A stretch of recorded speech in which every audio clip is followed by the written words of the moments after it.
제가 이 책을 읽으면서 너무 큰 감동을 받아가지고요. 야, 이 감동을 제가 어떻게 전달해 드릴까, 그런 긴장감과 그런 기대감 속에서 왔어요. 다들 영웅전 만화로 읽으셨죠? 저도 만화로 읽었습니다.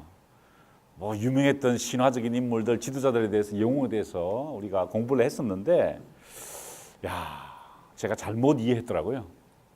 천천히 다시 읽어보니까 그 내용에서 얼마나 심오한 이야기가 있는지, 야, 이거는 다음에 다시 한 학기를 잡아서 이 책만 한 학기를 해야 되겠다는 생각이 들 정도로 굉장히 의미가 깊은 책이더라고요.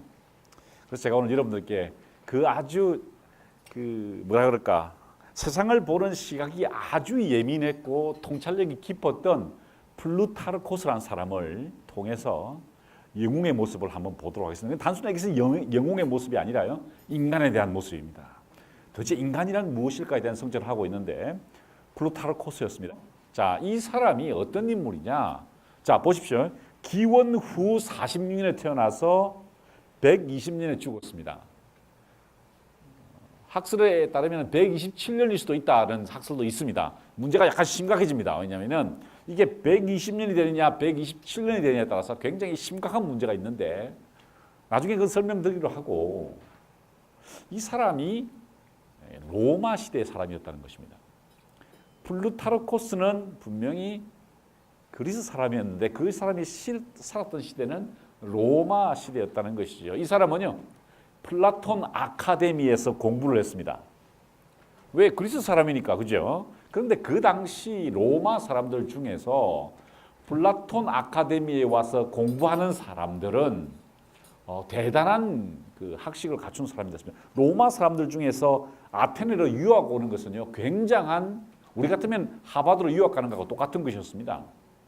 이 사람도 그리스 사람이었지만 아테네 인근에서 철학 공부를 했고 수학 공부를 한 사람이었다는 거죠. 그때 만났던 사람들이 바로 로마 귀족들입니다. 이 로마 귀족들을 만나면서 나중에 이 플루타르코스가 책을 헌정할 때 로마 귀족들에게 헌정합니다. 무슨 말이죠? 로마 귀족들에게 영웅의 모습을 보여주려고 했다는 것입니다. 영웅이란 이런 것이다. 난세를 어떻게 극복해야 되는가에 대해서 어떤 모델을 제시했다는 것이죠. 자, 그런데 그 사람이 공부를 마치고 뭘 했느냐? 놀랍게도요, 델포이 신전에서 사제 역할을 하고 있었습니다.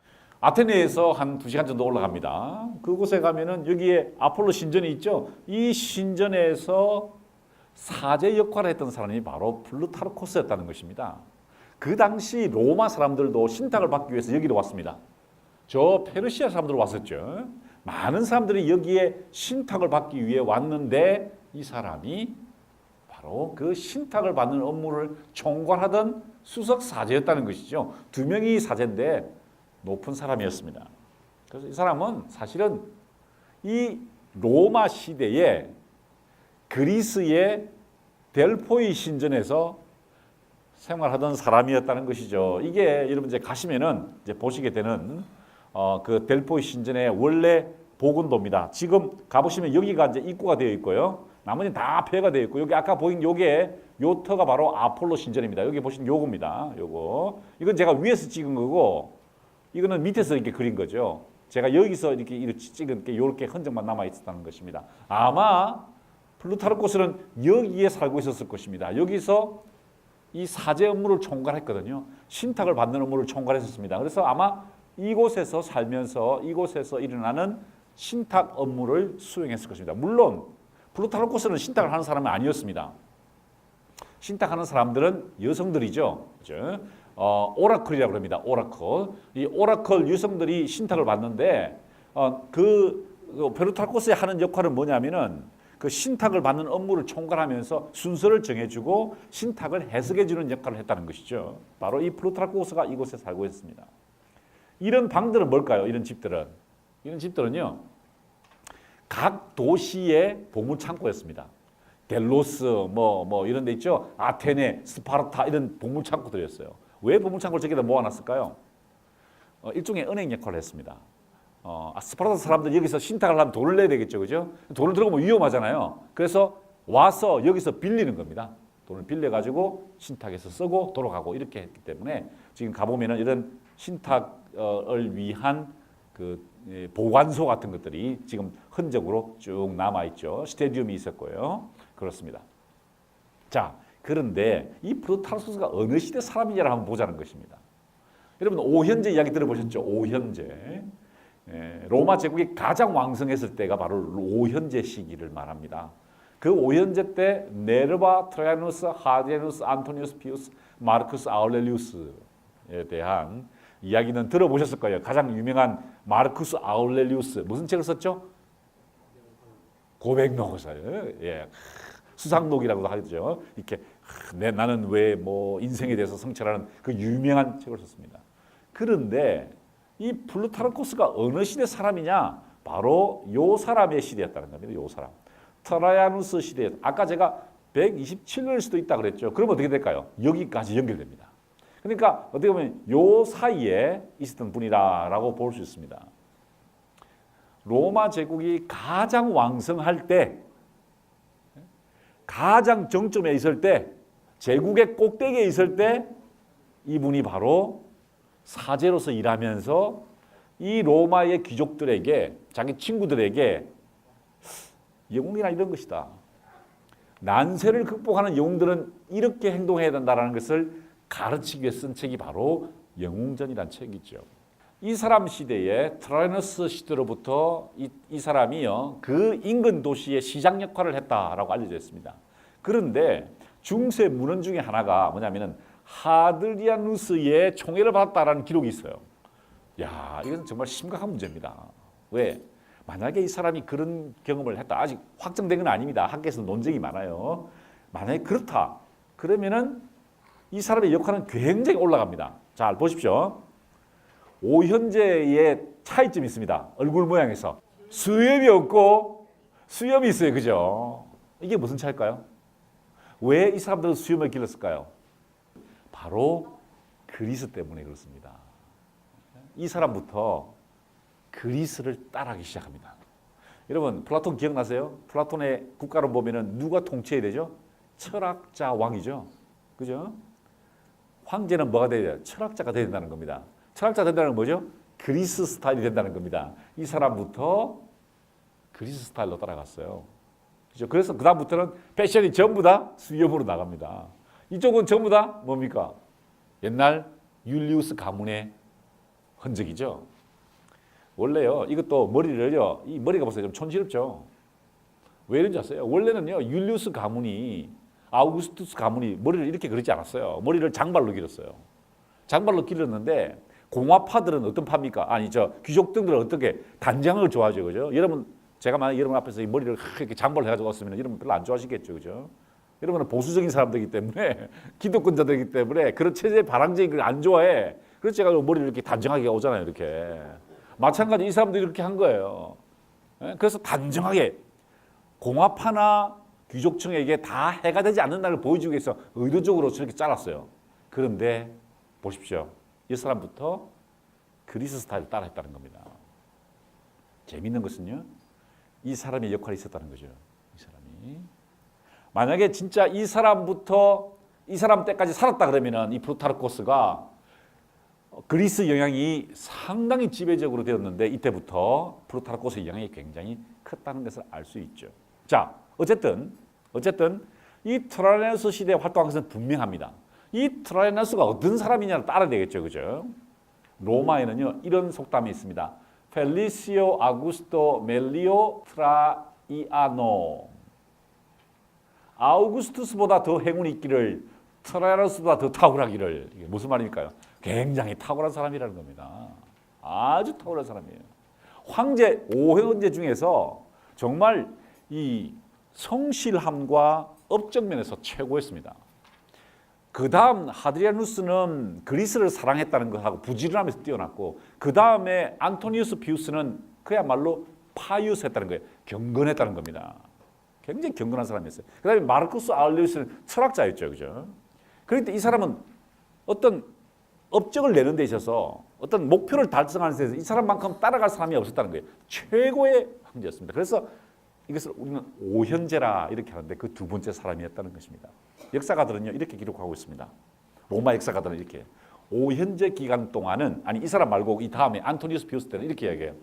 역사가들이 할 일이 없었다. 왜? 사건도 없었고 사고도 없었고 너무나 평온했기 때문에 역사가들이 할 일이 없었다. 특히 이 사람은 영토를요 가장 크게 확장한 사람입니다. 자 보십시오. 그가 죽었을 때 117년에 죽었죠. 저 영국에 여기 보세요. 여기 에딘버러죠. 에딘버러. 여기 가시면은 하디아누스의 이 성이 있습니다. 그 여기가 끝입니다. 여기 끝. 물론 뭐 그 다음에 이제 지었습니다만은 보십시오. 여기 있는 라인강을 따라서 그 다음에 다뉴브강을 따라서 그리고 여기 메소포타미아까지 이집트까지 이게 아프리카죠. 아프리카 여기에 모로코까지 전체를 다 차지했다는 것입니다. 여러분 로마가 어디서 출발합니까? 여기서 출발합니다. 여기서 그죠? 요 조그만 여기서 출발했는데 전체 제국을 통치하게 되는데 누가 했느냐? 바로 이 사람이 했다는 거죠. 트라이아누스의 개선문입니다. 보신 것처럼 114년에 지어진 건데요. 다키아를 정벌한 곳입니다. 여러분 다키아가 어딘지 아십니까? 다키아. 네, 폴란드입니다. 폴란드. 야, 폴란드에 갔더니요. 야, 진짜 이 로마 사람들이 가장 변방이라고 생각했던 곳 그곳이 다키아입니다. 여러분 이제 로마에 가시면은 개성문이 있죠. 아우구스투스 개성문 같은 데 보면은 노예들이 잡혀 있습니다. 이렇게 다 잡혀 있어요. 그 누굴까요? 바로 다키아에서 잡은 사람들입니다. 다키아 노예들입니다. 그 다키아 노예들이 일을 굉장히 잘했어요. 유고슬라비아 뭐 이쪽에 있는 사람들이 폴란드에 있는 사람들이 일을 잘했기 때문에 아주 노예로서 많이 썼는데 그쪽을 정벌한 사람이라는 거죠. 이 사람이죠. 트라이아누스고 로마에 가시면은 트라이아누스 원주가 있습니다. 이거 진짜 걸작입니다. 왜냐하면 이 벽면에다가 트라이아누스가 다키아 원정을 했을 때 일어났던 모든 전투를 다 기록하고 있어요. 쭉 올라가면서 이게 기록되어 있습니다. 이렇게 되어 있죠. 여기 보이죠? 요겁니다. 이게 쭉 올라가면서 기록되어 있고 여기를 트라이아누스 포럼이라고 합니다. 시장의 기능을 했었죠. 지금도 박물관으로 사용되고 있는 여기가 바로 그 트라이아누스 황제가 만든 그러니까 그 로마 중심에 있는 그쪽이죠. 이게 바로 트라이아누스 황제가 다키아를 원정할 때 있었던 전투의 모습을 기록한 겁니다. 아까 제가 말씀드렸죠. 이렇게 뺑뺑 돌아 올라가면서 계속 올라간다는 겁니다. 이렇게 보십시오. 배를 타고 올라가는 모습, 전투하는 모습을 딱 그렇게 해서 엄청난 그림들을 여기에 전시하고 있다는 거죠. 다키아 원정입니다. 로마 사람들이 생각할 때 가장 북쪽에 있다고 생각했던 사람, 북동쪽에 있다고 생각한 사람, 야만족 중에 야만족들, 게르만족보다 더 야만족들이라고 생각했던 그곳을 정벌했던 그 사람이 바로 트라이아누스였다는 거죠. 자, 지금 이 트라이아누스에 의해서 제국이 제일 크게 확장되었고 또 가장 난폭했다고 알려져 있던 다키아족을 물리쳤던 트라이아누스 시대에 이 책을 썼다는 거죠. 그 시대에 대한 이해가 굉장히 필요합니다. 델포이를 가시면 박물관에 들어가실 건데 박물관에 들어가시면 여기에 한 사람의 동상이 있습니다.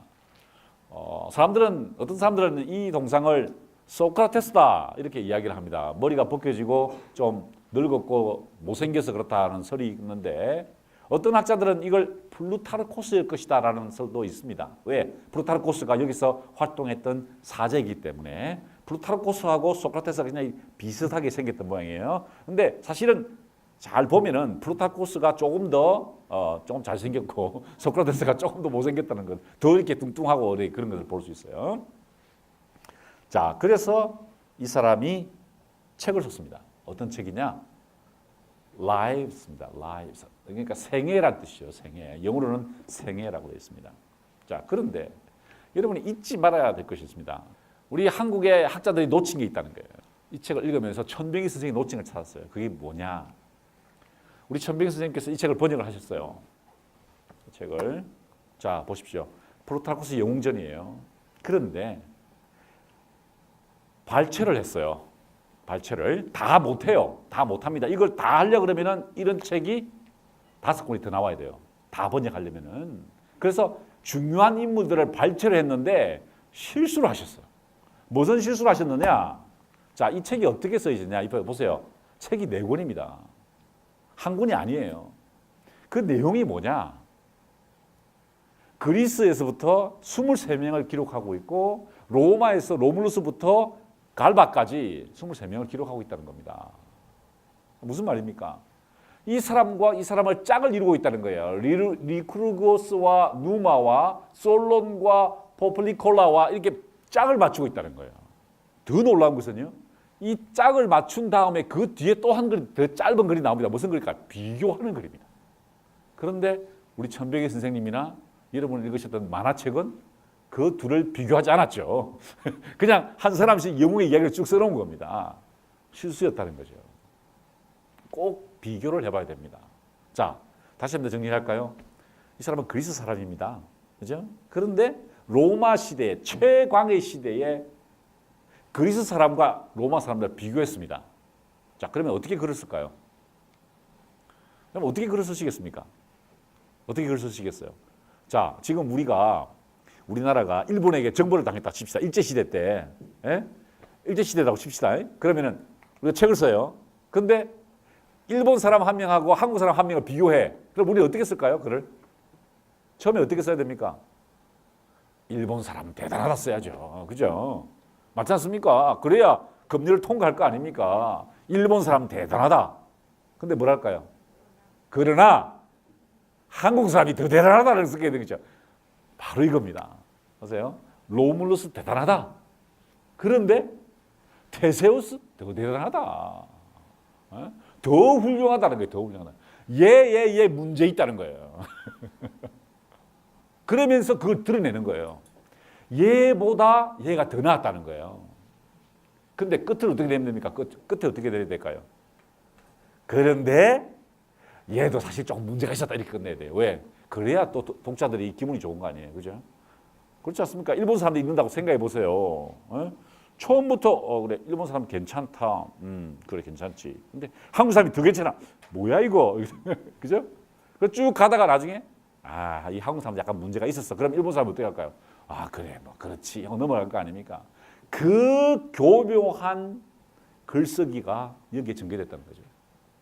아니 어떻게 보면은 교묘한 글쓰기가 아니라 그리스와 로마는 뭐가 달랐느냐는 겁니다.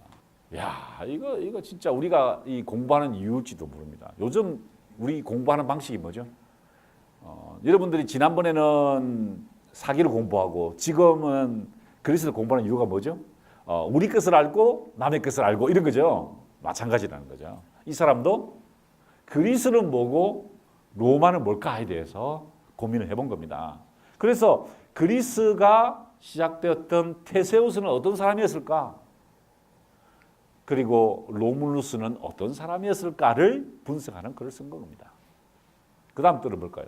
배신자들을 한번 살펴보는 겁니다. 조국의 등에 비수를 꽂았던 두 명의 배신자들을 한번 비교해보자는 겁니다. 알키비아데스 이런 많이 들으셨죠? 펠로폰네소스 전쟁의 원흉이죠. 얘 때문에 졌잖아요. 그죠?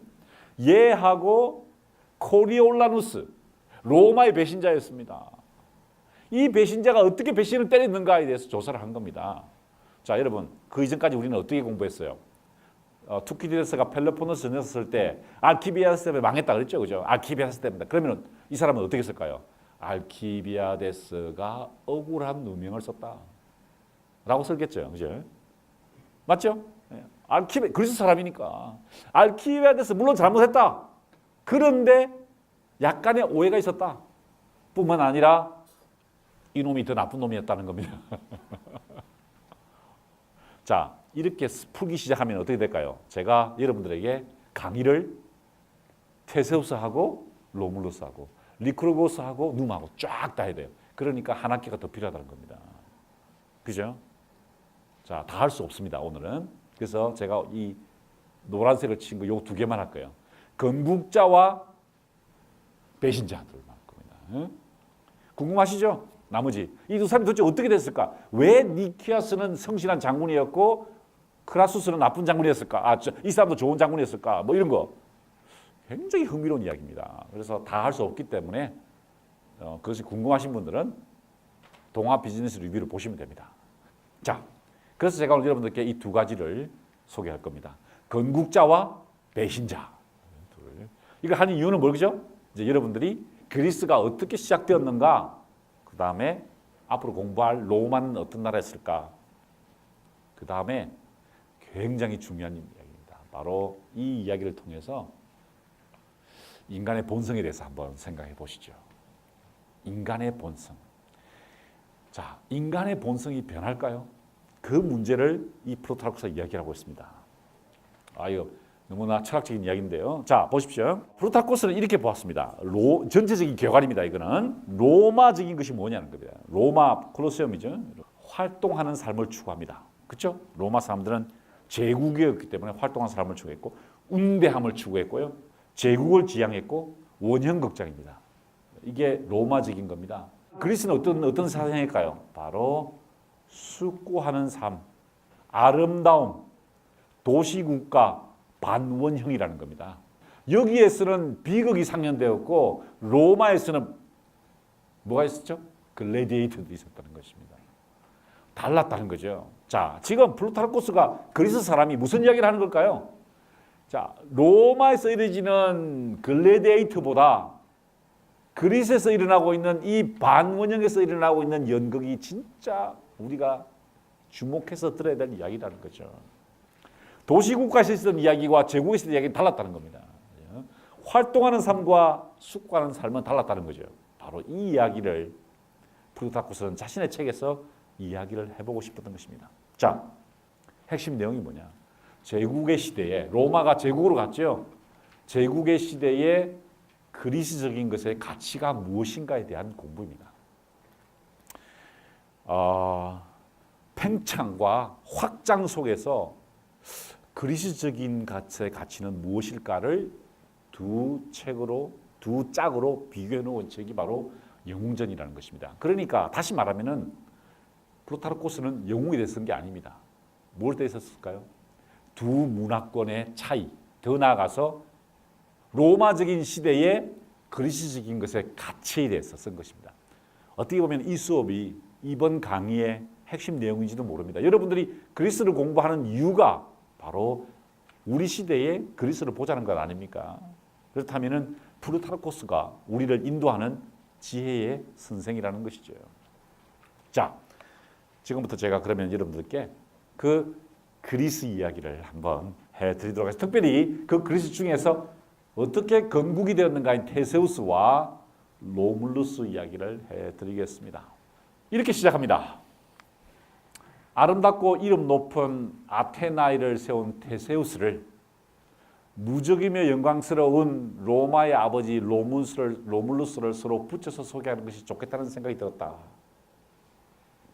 부디 내가 전설의 영역에 속하는 이야기들을 정화하여 이성에 따르게 하고 겉모습만이라도 역사 이야기처럼 보이도록 만들 수 있기를. 야, 이거 참 멋지죠.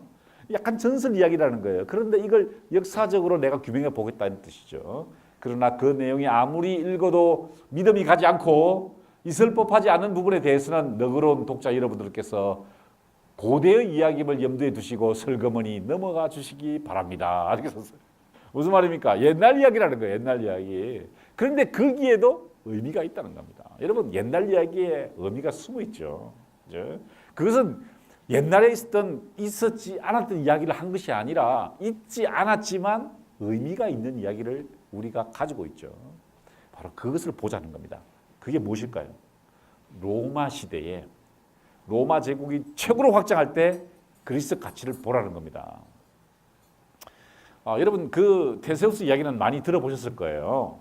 아버지가 아이게우스였습니다. 근데 아들이 없었어요. 왕인데 아들이 없으니까 걱정이 되죠. 그래서 델포이로 갑니다. 야, 이거 재밌지 않습니까, 여러분? 델포이로 갔다는 게 무슨 말입니까? 플루타르코스 지가 일하는 데 아닙니까? 예? 왕들이 자기네 찾아온다 이 말이에요. 예? 자기네 찾아온다 이 말이에요. 와가지고 임신을 하고 싶다 신탁을 받으니까 이렇게 이야기합니다. 무녀가 위대한 지도자여 포도주 자루의 끝을 풀지 마라. 다시 아테네에게 이르기 전에는 이게 무슨 말인 것 같습니까? 포도주를 풀지 마라 이 말이 무슨 말인 것 같아요? 술 마시지 마라. 예? 미리 축하하지 마라. 뭘까요? 또 자축하지 마라 이런 뜻이. 사실 이게 델포이의 신탁을 해석하기 나름입니다. 그죠? 애매한 말이에요, 이게. 예? 해프게 살지 마라. 아, 제일 건조한 것 같아요. 우리 굉장히 건조해신 것 같아요. 해프게 살지 마라. 이 사람은 어떻게 생각했냐면 이렇게 생각했습니다. 절대로 동침을 하지 말라는 뜻이구나. 아테네로 돌아갈 때까지 포도주 먹고 취해가지고 쓸데없는 짓 하지 마. 무슨 말인지 아시겠죠? 네? 무슨 말인지 아시겠죠? 동침하지 않아요. 이렇게 생각했어요. 이거 내가 하면 안 되겠구나. 절제해야 되겠구나. 라고 생각했는데 그 이야기를 해줬는데 누구한테 해줬냐면은 저 스파르타에 있는 구석에 있는 그 사람에게 트라이젠이라는 곳에서 이야기를 했죠. 그랬더니 트라이젠의 왕이 지역 왕이에요. 딱 생각해 보니까 이게 이렇게 하지 말라는 것은 이 사람이 뭔가 능력이 있다는 뜻이 아닙니까? 그래서 자기 딸을 보냈어요. 그래서 동침하게 합니다. 임신을 시켰어요. 자, 여러분 여기서 제가 다시 말씀드릴게요. 스파르타 인근에 있다는 겁니다. 스파르타에 있는 인근에 있는 트레이젠이라는 곳에서 공주와 함부로 하루 자고 임신을 시켰다는 겁니다.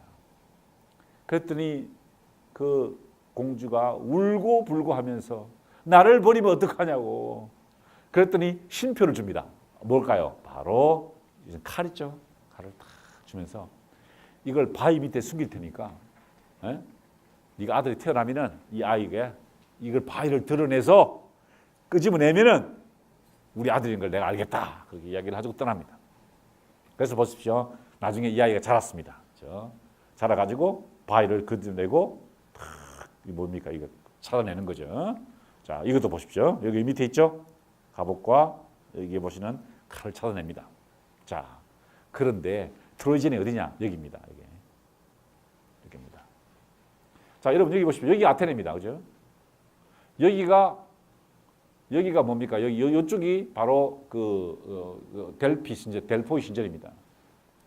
여기에서 보십시오. 아까 보시죠. 어머니가 보세요. 이렇게 얘기하죠. 이게 뭘까요? 아버지가 저기 있다는 겁니다. 아버지가 있는 아테네로 가라는 겁니다. 자, 여기서 이렇게 얘기한 거예요. 여기서 트라이젠입니다. 여기서 여기 있다는 겁니다.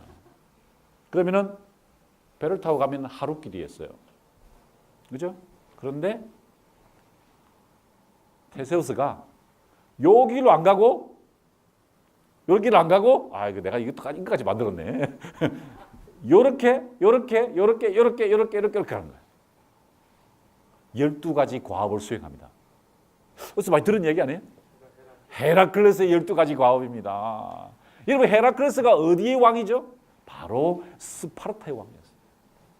스파르타에 헤라클레스가 있었다면 아테네에 누가 있다? 테세우스가 있다는 겁니다. 아시겠죠? 자, 뭡니까? 테세우스도 만만치 않다는 거죠. 헤라클레스 못지 않다는 겁니다. 자, 이게 바로 보시는 것처럼 테세우스가 12가지 과업을 수행하는 장면입니다. 여러 가지 과업을 수행합니다. 여러분 다 아는, 많이 들어본 이야기예요. 침대에 눕혀놓고 어느 나쁜 놈이 지나가는 과객을 잡아다가 다리가 삐져나오면 다리 잘라버리고 모르면 너리가 죽이고 그랬다는 거 있죠. 그 물리치고 이런 거 쭉 물리치게 됩니다. 물리치고 고향으로 돌아가는 겁니다. 자, 여러분 이 전설이 어디서 나왔을까요? 헤라클레스의 전설입니다. 헤라클레스 전설. 헤라클레스죠. 헤라클레스가 지금 선택을 하게 돼요. 풀색이 그린 그림인데요. 이쪽으로 갈 것이냐 이쪽으로 갈 것이냐 유혹합니다. 이분이 아레테입니다. 아레테. 탁월함이에요. 탁월함. 이리 가라는 거예요. 자, 보십시오. 이게 산골이죠. 험난한 길입니다. 자, 이게 뭡니까? 유혹합니다. 이리로 가라는 건 뭘까요? 이거는 평온한 길이죠. 헤라클레스 어디로 따라가죠? 이 길을 따라갑니다. 12가지 과업을 수행하죠. 마찬가지라는 거예요.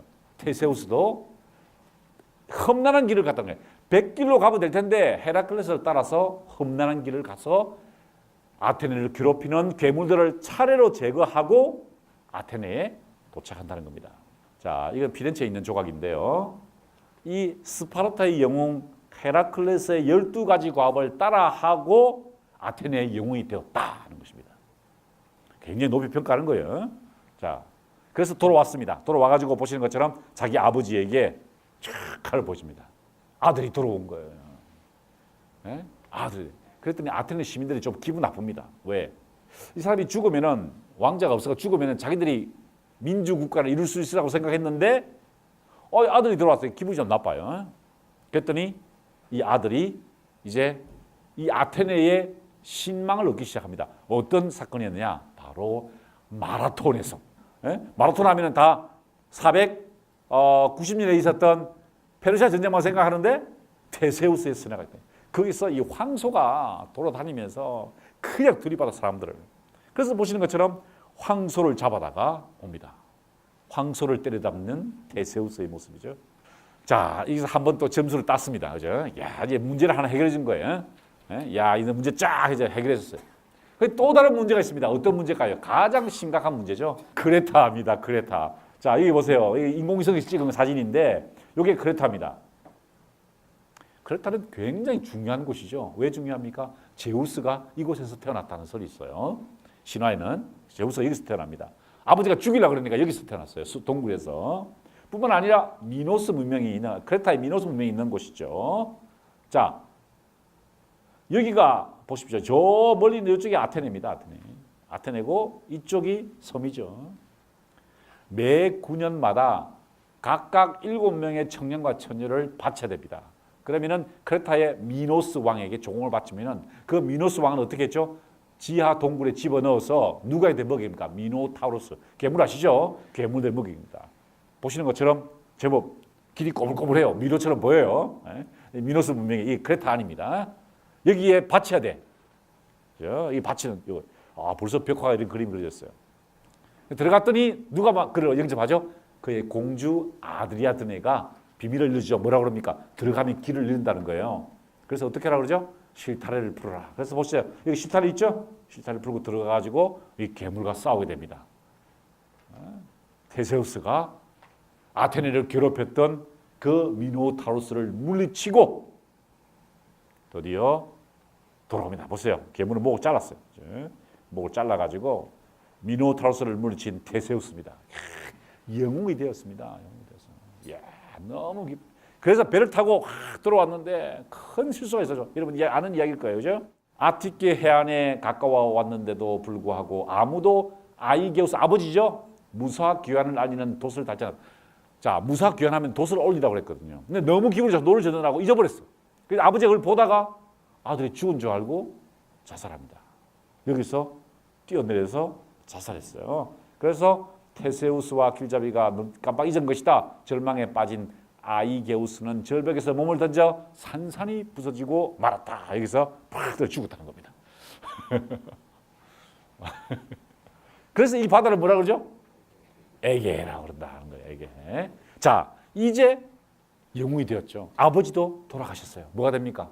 왕이 됐다는 거죠. 건국을 한 겁니다. 자, 한편 이 아리아드네는 내버려 가다가 어떤 이유에서든지 이 공주를 낙소섬에다 내버려 둡니다. 신탁이 내려왔어요. 신탁이 아니라 계시가 내려왔죠.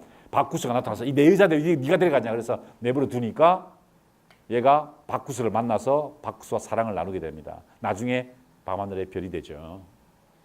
바로 여기가 그 푸른 하늘이죠. 자, 이렇게 건국한 다음에 이렇게 합니다. 보십시오. 도시를 크게 확장하고자 했던 테세우스는 모든 이들을 동등한 자격으로 도시로 초청했다. 모든 이여 이리로 오라는 말은 테세우스가 다양한 조건을 지닌 온갖 종류의 사람들로 이루어진 민족을 수립하면서 한 말이다. 모든 사람들이여 오라 이겁니다. 멋진 말이죠. 아리스토텔레스에 의하면 테세우스는 처음으로 절대 왕권을 포기하고 군중에게 다가간 사람이다. 이것은 호메로스의 말에도 나온다. 호메로스는 일리아스에 나오는 함선 목록에서 아테네 사람들을 민중이라고 표현했다. 이게 어떤 이야기인지 압니까? 배 목록 이야기가 나와요. 문정에 나갔던 그리스 사람들 목록이 쭉 나오는데 함선 목록에서 아테네 사람은 민중이라고 표현됐다는 거예요. 무슨 말입니까?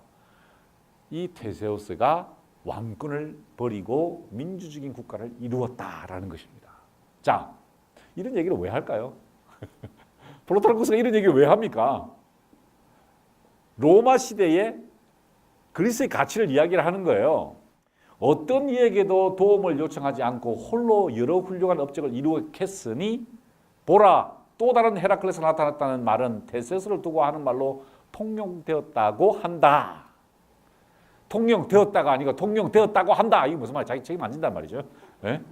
그죠? 책임 안 진단 말이에요. 라고 한다. 는 거예요. 너무 띄우면 안 돼요. 하지만 그렇게 한다. 말이야. 헤라클레스죠. 제2의 헤라클레스다. 스파르타의 헤라클레스가 했다면 아테네는 테세우스가 했다. 로마가 웅대함을 지향하지만 진짜 웅대함은 뭐라는 거예요? 진짜 장대함은 뭐라는 거예요? 사람들과 함께 간다는 겁니다. 사람들과 함께 가는 것이다. 너희들이 다케를 점령하고 세계를 제패하지만 장대함이 아니라 인빈시블이나 글로리어스가 아니라 아름답고 이름 높아야 한다는 겁니다. 그 이야기를 하는 거예요. 자, 이 테세우스의 유골이 묻혀 바로 이게 테세이온이라는 곳이었습니다. 테세우스의 무덤이 유골이 있는 곳이라고 잘못 알려졌죠. 지금은 헤파이스토스, 철강업자의 신이죠. 여기에 그게 있었어요. 자, 보십시오. 그의 무덤은 도망친 노예나 힘 있는 자들이 두려운 신분에 처한 이들의 안식처이자 피난처가 되었다. 여기가 바로 그 피난처였다는 것입니다. 이는 테세우스가 생전에 이러한 이들을 돕고 응원했으며 불쌍하고 가난한 자들의 탄원을 기꺼이 받아 주었기 때문이다. 이게 끝입니다. 마지막 문장이. 야, 멋지지 않습니까? 제국의 시대에 힘없고 약한 사람들을 돌보아 주었던 테세우스의 정신이 있었던 그리스를 보라는 것입니다. 그리스를 보라는 거죠. 자, 이름 놓고 아름다운 테세우스와 무적이며 영광스러운 로물루스라는 것입니다. 자, 그렇다면 로물루스가 어떤 사람인지 아셔야 되겠죠. 드디어 이제 로마로 갑니다. 자, 여러분 우리 프로타고스를 한번 잘 이해해 봅시다. 로물루스를 기록할 때 어떻게 기록해야 될까요? 야, 로마 정말 위대한 민족이라고 인정해 줘야 됩니다. 그죠? 원하지 않지만 해 줘야 돼요. 어떻게 로물루스가 탄생하느냐 이야기는 여러분 너무나 잘 아시기 때문에 생략하도록 할게요. 아시죠? 네. 저 아이네아스를 다음에 제가 설명드릴 겁니다. 이거 자세하게 설명드릴 거예요. 쌍둥이 아들이 태어났습니다. 로물루스와 레무스가 테베레 강에 버려졌는데 이 아이들이 늑대에 의해서 발견되었죠. 자, 이거 보십시오. 이게 누구냐면은 바로 그 테베레 강의 신입니다. 테베레 강의 신, 강의 신이죠. 그래서 지금 로마에 가시면요, 이런 모습의 신들이 많이 조각되어 있습니다. 강가에 이렇게 쭉 이렇게 할아버지 같은 사람이 이렇게 탁 누워 있는 게 테베레 강의 신입니다. 자, 그랬는데 테베레 강의 신의 도움을 받고 어떻게 돼요? 로물루스와 레무스가 늑대젖을 먹고 있다가 농부가 발견하게 되죠. 그래서 농부가 데려가 가지고 이 아이를 키우게 된다는 것입니다. 로물루스와 레무스였어요. 둘이가 사이가 별로 안 좋았습니다. 이런 이야기는 우리 많이 들은 이야기죠. 성경에도 이런 이야기 나오죠. 가인과 아벨 이야기와 비슷합니다. 왜냐하면 이런 이야기가 뭐 고대 근동에 많이 있었기 때문에 그렇죠. 자, 로물루스와 레무스입니다. 서로 사이가 별로 좋지 않았어요. 여기가 바로 팔레티누스 언덕입니다. 아까 제가 말씀드린 개선문이 여기고요. 여기가 팔레티누스 언덕입니다. 여기. 로물루스는 여기로 가자 그랬어요. 여기로. 근데 레무스는 이쪽에 가자 그랬어요. 이쪽에. 그래서 둘이서 어떻게 하냐면 쇠고랑으로 팠습니다. 그래서 넘어오지 않기로 했어요. 딱 끄었습니다. 이렇게. 근데 레무스가 넘어왔어요. 그래서 전쟁이 일어나서 죽이게 되죠. 동생을 죽였다는 겁니다. 무슨 얘기를 하는 거죠? 굉장히 난폭한 사람이라는 겁니다. 지금 로마 이야기를 하는 거예요. 자기 동생을 죽였다는 겁니다. 그리고 이 팔레티노 언덕에서 이런 운막을 짓습니다. 이건 어디 있냐면은 팔레티노 언덕 박물관에 가면 있습니다. 제가 찍은 사진인데 보십시오. 이게 이런 운막을 짓고 살기 시작했다는 겁니다. 자, 이게 로마의 7 언덕이죠. 여기가 바로 팔라티누스 언덕입니다. 동생이 가고자 했던 요곳이고요. 이것은 캄피돌리오, 지금의 신전이 있는 곳입니다. 신전. 여기는 지금 대통령궁이 있는 곳입니다. 이탈리아 대통령궁이 있는 곳이고요. 요게 로마시입니다. 요게 지금 로마시인데 보시는 것처럼 여기에 정착을 했다는 거죠. 자, 그런데 문제는 뭐냐? 이 로물루스가요. 딱 보니까 인구가 모자라. 그래서 빨리 애들을 낳아야 돼. 그런데 여자들도 모자라요. 그죠? 굉장히 난폭한 사회였기 때문에. 그래서 잘 아시는 퀴리날레, 여기 보시죠. 요게 요 언덕에 살고 있는 사민의족들을 납치합니다. 여자들을. 잔치를 벌여놓고 초청해요. 그리고 약간 취하게 한 다음에 어떻게 합니까? 여자들을 덜쳐업고 문지방을 건너가게 됩니다.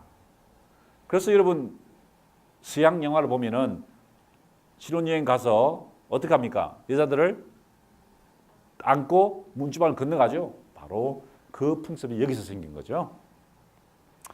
자, 그런데 이것은 굉장히 좀 재밌는 이야기인 것 같은데 플루타르코스는 요거를 델포의 신탁과 연결시킵니다. 또 보십시오. 신탁이 또 나왔어요. 무슨 말입니까? 내가 거기 사제라는 거죠. 로마는 신탁을 받았다는 거예요. 로물루스가.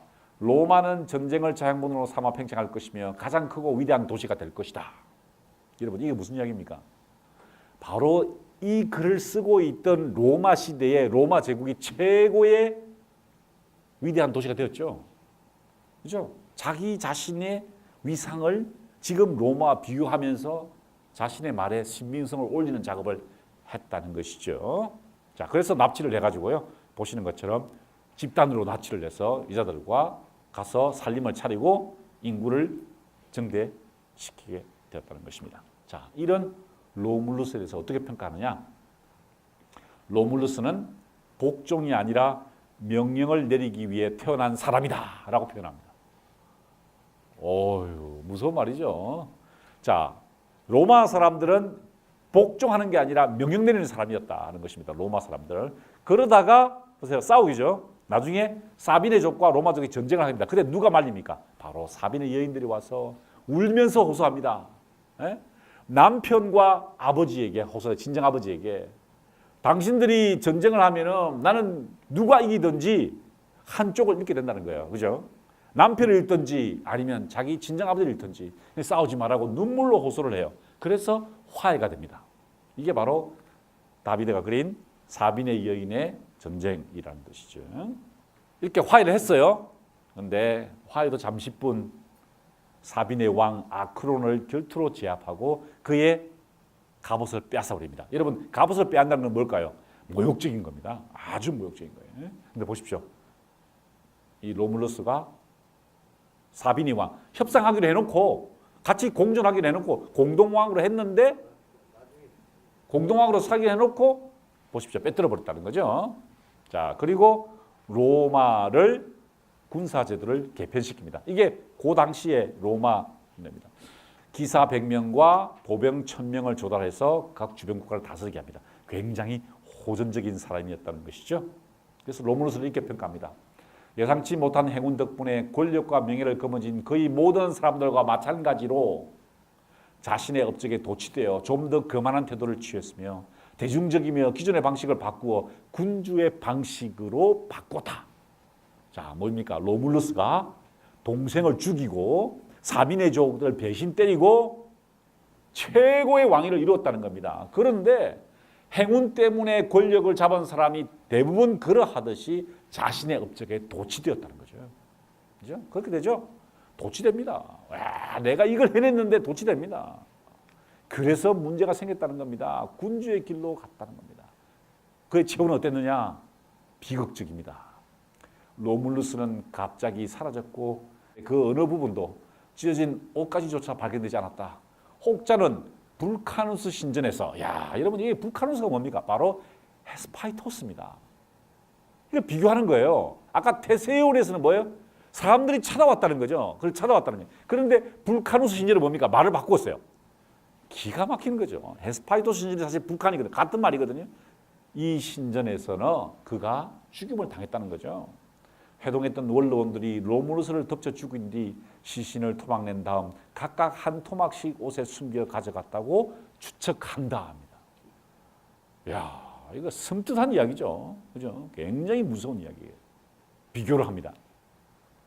시작부터 달랐다는 거예요. 테세우스와 로물루스는 달랐다는 겁니다. 테세우스는 부끄러운 것 없는 왕국의 상속자였고 아무도 강요하지 않았지만 스스로의 선택에 따라 더 큰 업적을 위해 손을 뻗었다. 그렇죠? 열심히 싸웠다. 테세우스는 백길로 갈 수 있었지만 타인을 위해 악인들을 맞서기 위해 결연히 길을 떠났다. 그는 beautiful 그리고 famous 했다는 겁니다. 그렇다면 로물루스는 어땠죠? 반면 로물루스는 당장의 예속 상태와 임박한 처벌을 벗어나기 위해 플라톤의 말을 빌리자면 두려움에서 비롯된 용기를 내설 뿌리고 극심한 형벌이 무서워 강요해서 위대한 업적을 수행해 나갔다. 그는 인빈스블이었다는 거예요. 무적이었다는 거죠.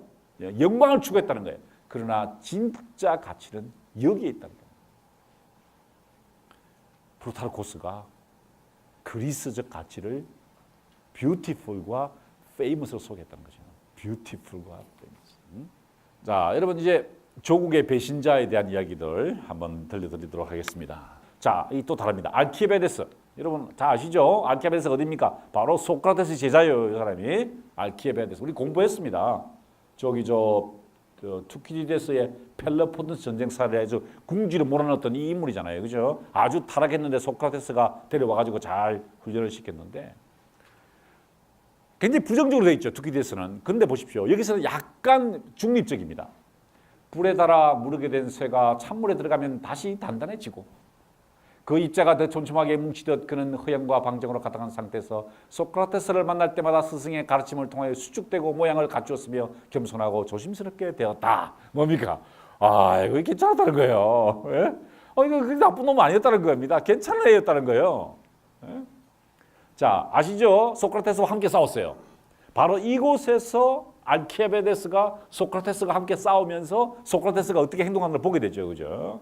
알키베데스가 상처를 입고 쓰러지자 끝에 서서 그를 보호한 것은 소크라테스였다. 그의 갑옷과 무기를 모두 구했다라고 프루타르코스가 썼습니다. 이렇게 싸웠다는 거죠. 자, 이 어떤 인물이었습니까? 조국을 배신하고 어디로 갔죠? 스파르타 편에 붙었고 스파르타 편에 붙었다가 어디로 갑니까? 페르시아 편에 붙었죠. 진짜 투키디데스에 의하면 민족의 반역자였어요. 그런데 알키비아데스는 뛰어난 정치적 수완과 연설 능력, 원대한 목적과 영리함에는 호화로운 생활, 물질짠 음주와 엉뚱한 생각이 붙어 다녔다. 복장도 매우 여성스러웠다. 긴 자줏빛 겉옷에 뒷짝을 질질거며 시장을 돌아다니고 했다. 아주 문제가 많았다는 거예요. 그런데 알키비아데스가 하는 일을 아테네 사람들은 너그럽게 받아들였다. 그가 자발적으로 기부금을 내고 대중들을 위한 볼거리에 투자를 하고 나라에 아낌없이 베풀었기 때문이다. 빛나는 혈통, 뛰어난 연설 능력, 잘생긴 외모, 전쟁 경험과 능력까지 겸비했다. 그래서 아테네 사람들은 그의 일탈 행위를 관대하게 대했다는 거예요. 철없는 호기와 야망의 산물이라고 보았다. 뭡니까? 봐줬다는 겁니다. 괜찮았다는 거예요. 뭐 그렇게 썩 나쁜 애는 아니었다는 거예요. 그 애가 약간 치기 어린 행동을 했는데 야망이 커서 그런 게 아니냐라고 슬쩍 변호를 해줍니다. 자, 여러분 기억나시죠? 이제 니케아스와 함께 시칠리아 원정에 사령관으로 임명되었는데 전날 밤에 어떻게 됩니까? 시신을 훼손하죠. 이 에르메스의 성기와 몸을 코를 잘라버리죠. 누군가가. 그래서 알키베데스가 했다라고 혐의를 쓰게 됩니다. 그런데 프루타르코스가 그걸 변명합니다. 알키베데스를 향한 온갖 불확실한 의심과 비난은 외국인들과 노예 입에서 나온 것이다. 우리가 한 게 아니다. 밀고자들의 진술에는 확실하거나 일관된 구석이 없었다. 실례로 한 정의는 헤르마이를 훼손한 자의 얼굴을 어떻게 알아보냐고 질문해 달빛이 비춰 알았다라고 답했는데 그러나 이것은 거짓이었다. 사건이 벌어진 날에는 달이 뜨지 않았기 때문이다. 라는 거예요. 이야, 이거 참 노골적이죠. 아주 노골적으로 변호합니다. 자, 배신했어요. 그죠? 페르시아 편에까지 붙었죠. 알키베데스는 다른 모든 능력을 뛰어넘는 능력이 있었는데 바로 다른 사람들의 일과 삶에 동화되어 거기에 적응하는 능력이 있었다. 이건 배신이 아니라 적응이었다는 겁니다. 배신 때린 게 아니라 적응했을 뿐이라는 겁니다. 그는 동화되기 위해서 카멜레온보다 더 격렬하게 변화했다. 카멜레온은 한 가지 색으로 변화하지만 그는 선한 사람과 악한 사람 모두와 어울릴 수 있었고 그가 모방하고 행동으로 옮길 수 없는 것은 없었다. 이야, 이거 진짜 아주 임기응변에 뛰어난 사람이었다는 거예요. 배신자도 멋있었다. 심지어 왕비를 꼬시죠. 그죠? 스파르타의 왕비를 꼬시지 않습니까? 그래서 문제가 되잖아요. 애까지 임신시켜가지고 문제를 일으키죠. 이 방식에서 저 방식으로 완전히 넘어가는 것이 수월했다는 것은 아니다. 또 그럴 경우에 진짜 성품까지 바뀌었다는 것이 아니다. 아, 여기서 핵심 내용이 나왔습니다. 방금. 진짜 중요한 이야기 나왔습니다. 뭘까요? 진짜 성품까지 바뀌었다는 것은 아니다. 프루타르코스의 핵심입니다. 사람의 본성은 바뀌는가 합니다. 여러분, 사람의 본성이 바뀝니까? 사람은 개선되나요? 어떻게 생각하세요? 사람은 개선됩니까? 성품 자체는 안 바뀐다라고. 이거 진짜 무서워. 플루타르코스가 이렇게 얘기합니다. 사람은 변하지 않는다. 제가 그 결론을 다 내린 다음에 제가 생각해 보니까 한숨을 그럼 나는 대학에서 뭘 하고 있냐는 거예요. 사람의 본성이 변하지 않는데 교육을 한다는 게 무슨 의미가 있냐는 겁니다. 심지어 뭐라고 하는지 아세요? 이렇게 이야기합니다. 사람은 본성은 변하지 않고 본성이 드러날 뿐이라는 거예요. 드러나는 과정에서 개악될 뿐이지 개선되지는 않는다는 겁니다. 제가요 유명한 경영학자를 만났어요. 지난 금요일 날 물어봤습니다. 미국 갔다 오셨을 때요. 그래서 교수님 요새 미국의 경영학의 동향이 어떻습니까? 그랬더니 뭐라고 하는지 아세요? 이렇게 얘기해요. Human Resource Department가 없어지고 Talent Recruitment Department로 바뀌었다는 거예요. 다시 보십시오. 휴먼 리소스가 없어진다는 거예요. 이제는 휴먼 리소스가 뭡니까? 사람을 뽑아서 교육시켜서 사람을 뽑아서 교육시켜서 개선시키는 게 불가능하다는 거예요. 뽑을 때부터 탤런트를 뽑는다는 겁니다. 탤런트 리크루트먼트 디파트먼트로 바뀐다는 거예요. 이게 따끈따끈한 경영의 미국의 최신 트렌드라는 겁니다. 여러분, 제가 좋아하는 말 중에요. 제가 연세대학교에서 학기를 시작할 때마다 학생들에게 해주는 말이 있습니다. 이 이야기입니다. 로마 제국 쇠망사를 쓴 에드워드 기본이 한 이야기인데요. 교육이란 교육을 받을 필요가 없는 사람에게 적용될 때를 제외하고는 별 의미가 없는 법이다. 다시 말씀드릴게요. 교육이란 교육을 받을 필요가 없는 사람들에게 적용될 때를 제외하고는 별 의미가 없다. 에드워드 기본이 한 이야기입니다. 무서운 이야기 아닙니까? 사람의 본성은 변하지 않는다는 거예요. 이 사람은 또 원래 본성이 그랬을 뿐이라는 겁니다. 다만 그의 그런 자신의 타고난 행동 방식이 사람들에게 불쾌하게 여겨질 것을 같으면은 상대방에게 적절한 거짓 모습을 취하는데 매주 빨랐다. 본성은 변하지 않고 그걸 숨기는 재주만 있을 뿐이라는 거죠. 야, 이거 진짜 심각한 문제죠. 알키비아데스는 훌륭한 지도자답게 대중의 멈출 줄 모르는 맹목적인 분노를 다잡아 실수를 저지르는 것을 막아야 한다고 생각했다. 따라서 적어도 이 경우에는 알키비아데스가 아테네의 명백한 구원자였다. 배신자가 아니었다는 겁니다. 사람들은 다 배신자로 하지만 실제로는 배신자가 아니고 본성은 변하지 않았으며 상황에 따라서 사람들을 위해서 자신의 입장을 바꿀 뿐이었다라고 이야기했어요. 사람의 난폭한 본성은 변하는 것일까? 안 변하는 것일까? 사람의 본성은 변하지 않는다는 증거가 있다는 겁니다. 누구냐? 바로 코리올라누스입니다. 여러분 보세요. 코리올라누스 돼 있죠? 그런데 위에 뭐라고 써있습니까? 윌리엄 셰익스피어라고 했습니다. 플루타르코스가 코리올라누스를 알키비아데스에 비유해놨는데 그것만 딱 떼가지고 셰익스피어가 코리올라누스라는 비극을 썼습니다. 읽어보신 분 아마 단언컨대 아무도 안 계실 거예요. 네. 제가 지난 여름에 제 아들하고 둘이서 읽었습니다. 중학교 3학년이었습니다. 함께 읽었어요. 영화도 봤습니다. 바로 그 영화가 코리올라누스, 윌리엄 셰익스피어죠. 영화입니다. 이게 여러분 코리올라누스입니다. 로마의 배신자. 이 보세요. 이야, 이 로마의 배신자. 영화는 이렇게 시작됩니다. 이걸 영화로 만들었는데요. 진짜 재밌어요. 플루타르코가 쓴 글을, 셰익스피어가 원글 쓴 글을 그걸 가지고 현대적 상황에서 만든 거예요. 로마라고 가정을 하는데 현대입니다. 현대. 이 사람이 바로 코리올라누스예요. 누굽니까? 귀족파입니다. 귀족파. 그랬더니 민중들이 로마 시민들이 빵을 달라 외치니까 갑자기 코리올라누스 장군이 착 나옵니다. 착 나오더니 이렇게 얘기합니다.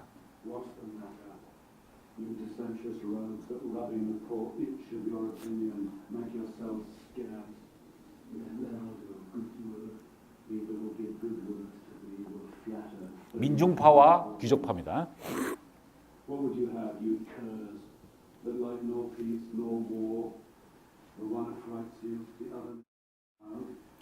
이랬다 저랬다 한다는 거예요. 민중들이.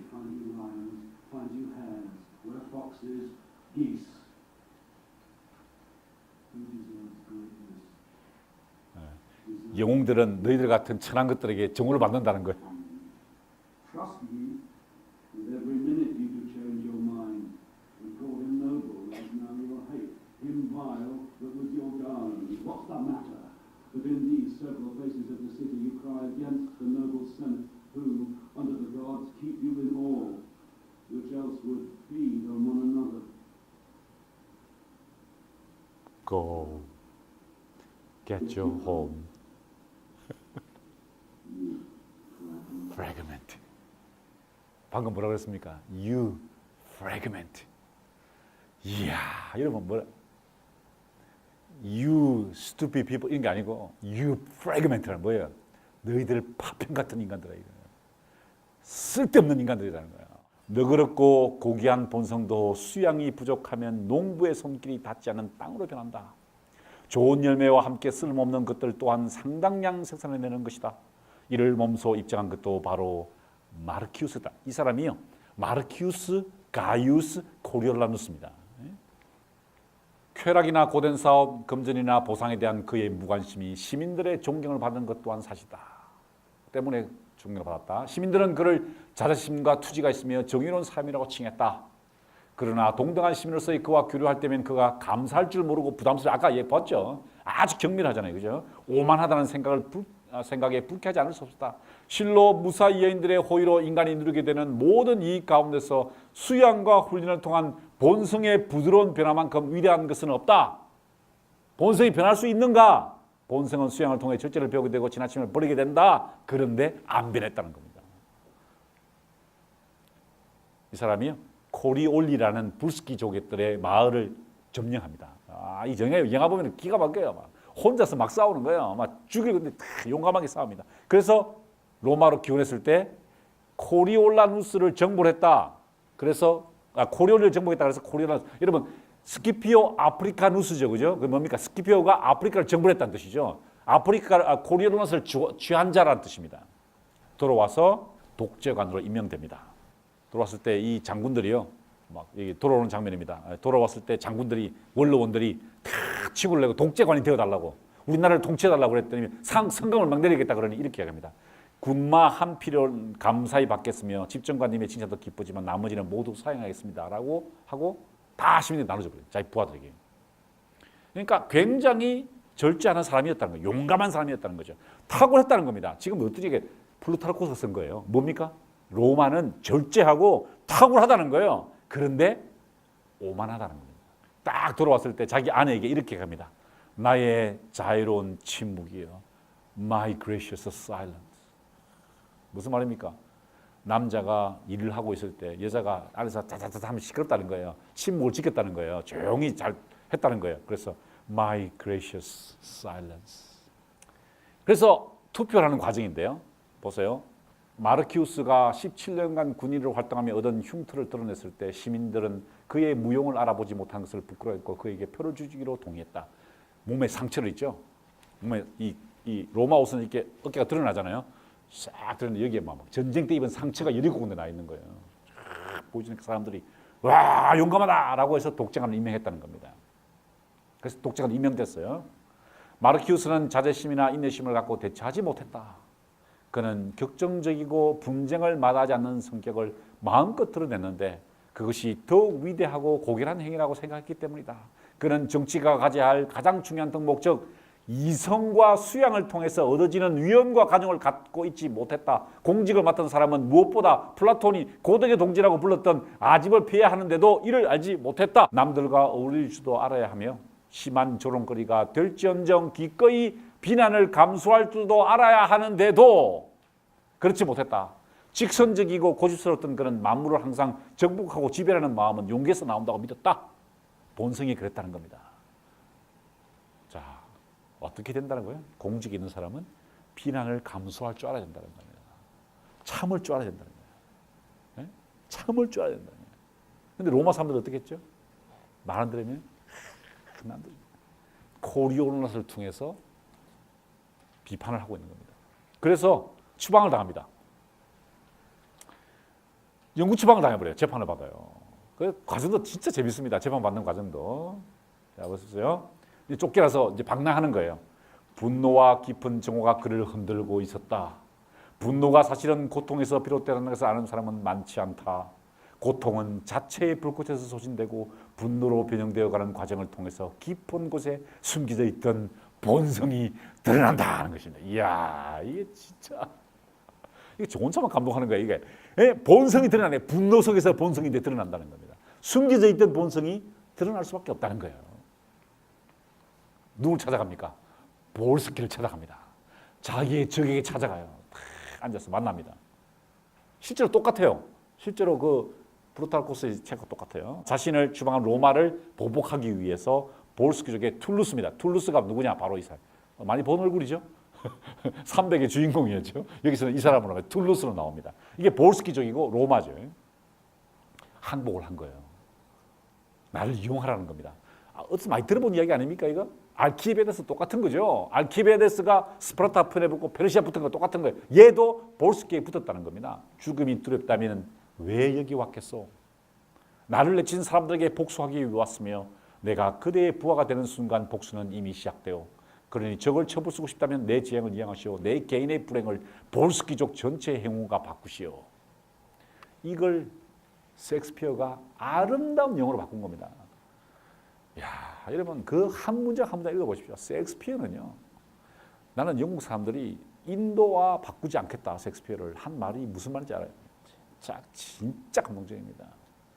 셰익스피어가 없었다면은 영어가 언어가 생기지 않았을 거예요. 이걸 참 멋지게 표현했다는 거죠. 단숨에 로마를 점령합니다. 단숨에. 예? 뭐 파죽지세로 로마를 점령하니까 큰일 났어요. 그래서 모친과 가족이 중재를 하게 찾아옵니다. 이것도 어디서 많이 들어본 이야기 같아요. 그죠? 여자들이 찾아온다는 거죠. 자, 보세요. 코리올라누스에게 어머니가 찾아옵니다. 코리올라누스가 와서 이야기합니다. 이 어머니예요. 아들이에요. 아들아, 내 앞에 있는 우리들은 누구보다 불행한 여인들이다. 내 아내와 자식들은 나라가 이룰 것인가 아니면 너를 이룰 것인가를 고민하고 있다. 누구 이야기입니까? 사빈의 연애가 똑같은 거예요. 사빈의 연애 똑같은 이야기죠. 반복되고 있어요. 그래서 영화에서는 이렇게 됩니다. 잘못해서 제발 로마를 살려달라고 비는 거예요. 어머니가 이렇게 이야기합니다. 내가 양국의 은인이 되기보다 일국의 파괴자가 된다면 로마를 없앤다면 널 낳아준 여인을 짓밟지 않고서는 내 나라를 공백할 수 없으리라는 것을 똑똑히 알아둬라. 나를 죽여라 이거예요. 나를 죽여라. 자, 어머니가 이렇게 얘기하는데 어떻게 전쟁을 합니까? 그죠? 어머니가 이렇게 이야기하는데 그래서 전쟁을 포기하죠. 그래서 전쟁을 포기하고 어머니와 화해하고 어머니 잘 알겠습니다. 제가 어머니를 어떻게 짓밟고 로마 내가 조국의 배신자가 되겠습니까? 또 계속 나옵니다. 그래서 다시 돌아갔어요. 그때 툴루스가 얘를 찔러서 죽이게 됩니다.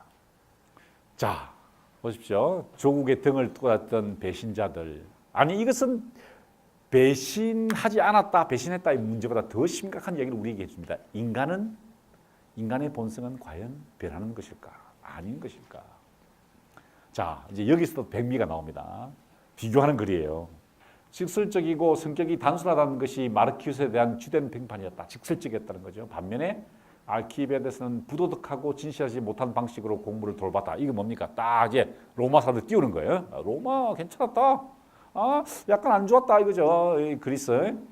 그런데 동기를 살펴보면 마르키우스의 속임수가 더 악랄했다.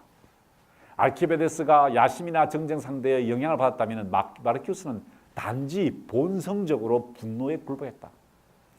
마르키우스의 악에 탄 태도는 돈에 대한 욕심에서 나온 것이 아니라 가난한 자들을 깔보고 업신여기는 마음에서 나왔다. 오만했다는 겁니다.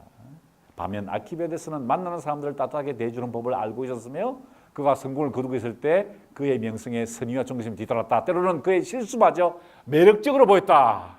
뭡니까 이거? 그리스가 낫다는 겁니다.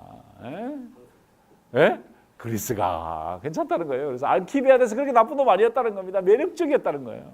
하지만 코리올라누스는 자신의 본성에 못 이겨서 분노에 사로잡혀 있다가 죽었다는 겁니다. 로마도 그렇게 될 것이라는 거예요.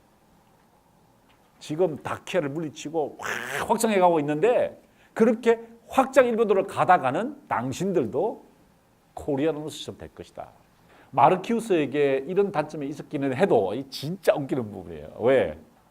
이제 마지막에 끝내는 부분이에요. 제일 끝이에요. 다른 모든 점에서 그는 훌륭했다. 이제 마지막에 뒷수습하는 거예요. 게다가 그의 자제력과 재물에 대한 초연함은 알키비데스가 아닌 헬라스의 가장 뛰어나고 순수한 인물들과 견줄 만하다. 알키비데스는 누구보다 씀씀이가 해뻤으며 재물에 관계된 일에서는 누구의 존경도 바라지 않았다. 이게 나쁘다는 거예요. 잘했다는 거예요. 약간 애매하게 끝내는 거예요. 애매하게, 그지? 하지만 로마 사람도 괜찮았다라고 하고 그 장면을 끝을 냅니다. 결론이죠. 제국의 시대에 이렇게 제국으로 커져갈 때, 권력의 정점에 있을 때 우리는 어떤 식으로 사고해야 되는가에 대해서 인간의 본성과 비추어서 플루타르코스가 쓴 글이었습니다. 단순하게 영웅들이 어떻게 태어나서 어떻게 죽었냐 이야기가 아니라 인간의 본성은 변하는가 변하지 않는가에 대한 성찰을 담고 있는 것이죠. 자, 제 강의를 마치겠습니다. 감사합니다.